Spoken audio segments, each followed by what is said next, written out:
In this section, you'll begin to learn how the pieces move, and we'll start with the major pieces. The most important piece, the king, the most powerful piece, the queen, and the rook. You'll also learn how they can capture your opponent's pieces. You'll discover the 3 possible ways for a king to escape when put in check, that is, threatened with capture, and a few examples of how these pieces working together can deliver checkmate to an enemy king and win the game. We'll start with the king. The object of the game is to deliver checkmate. This is the permanent entrapment of the enemy king, with the unavoidable threat of capture on the next move.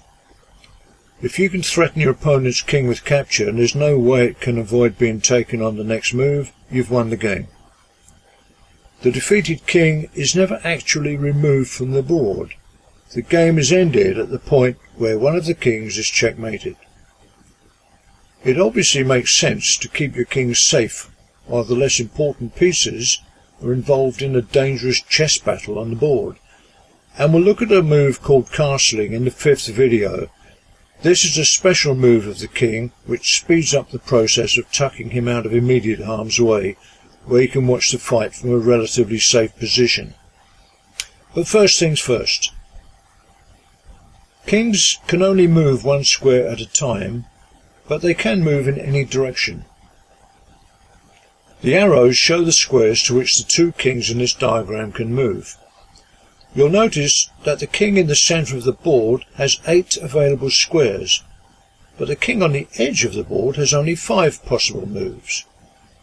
It's important to note that most of the pieces have more available moves when they're away from the edge of the board, and that's one reason why experienced players try to control as much of the centre of the board as possible. Greater mobility means a player has more options, more choices mean greater freedom of movement, and more opportunities to find winning moves. A player whose pieces are stuck on the edges of the board has an uncomfortably cramped game, and often ends up losing material and eventually the game. Kings can capture enemy pieces which are just 1 square away, but they're never allowed to move to a square controlled by an enemy piece. If that were allowed, then that enemy piece could capture the king on the next move, and as we've seen, the kings are never captured. That also means that the 2 kings can never be on adjacent squares, because they'd be checking each other. One of them must have moved into check, which is an illegal move.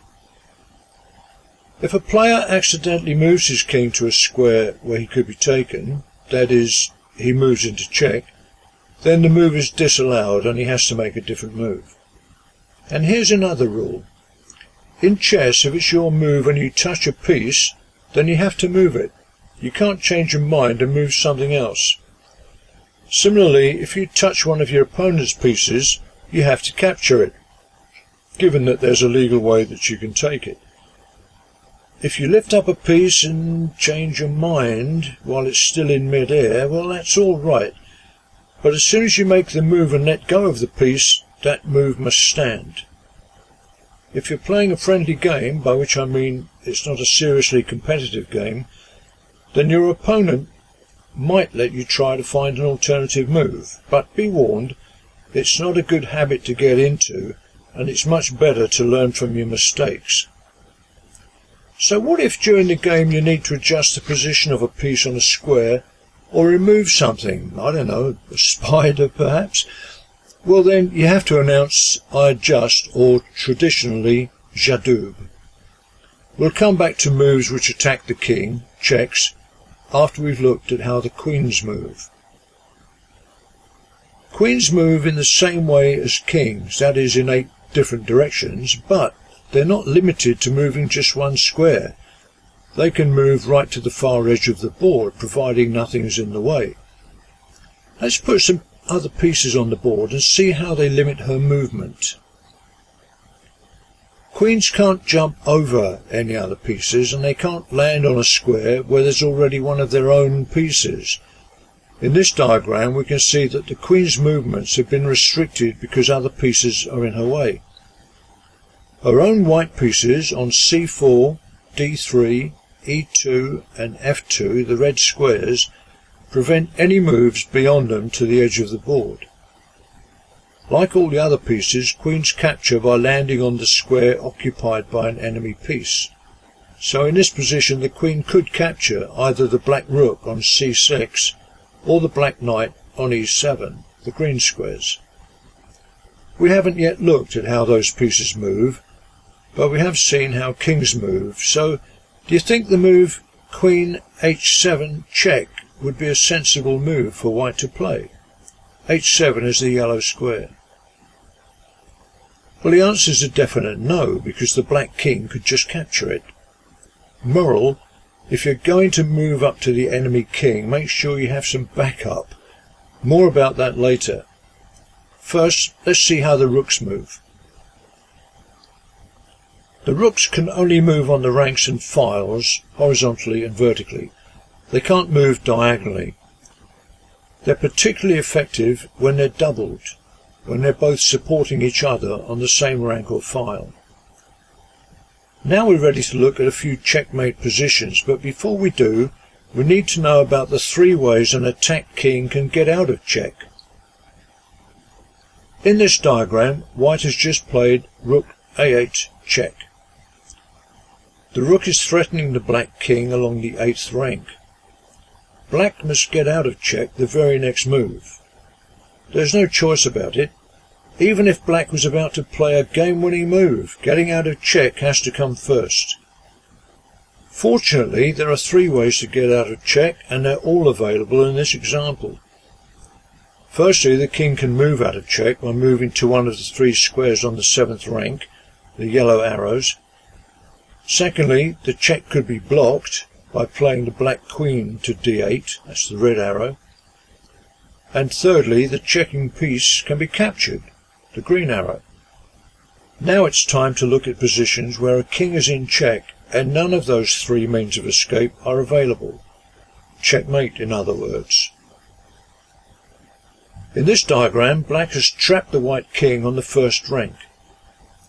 One way for black to win the game is to checkmate white with the move queen g2 checkmate. White can't move out of check, he'll still be in check from the queen if he moves to either f1 or h1. He can't block the check, there's no room, and he doesn't have another piece anyway. And he's not allowed to capture the queen because that would mean moving next to the black king, which as we know isn't allowed. Notice that a queen can't checkmate the enemy king on its own. It needs another piece in support. In this case it was its king. Let's look at another example. In this example, the black king is trapped on the edge of the board. It can't move off the a file because it would be moving into check from the rook on b2. All white has to do is to check the king up the a file, so he moves to the a3 square, highlighted in green, and the game's over. Okay, well done. You've covered a lot of ground in this section. You've learned how the kings, queens and rooks move and how they capture enemy pieces. You've seen that pieces in the centre of the board tend to have more moves available to them. You've learned that the object of the game is to checkmate your opponents by forcing them into a position where they can't escape capture. You've learned that there are 3 ways to escape a check, a threat of capture to your king. And you've seen examples of checkmates delivered by king and queen and by 2 rooks.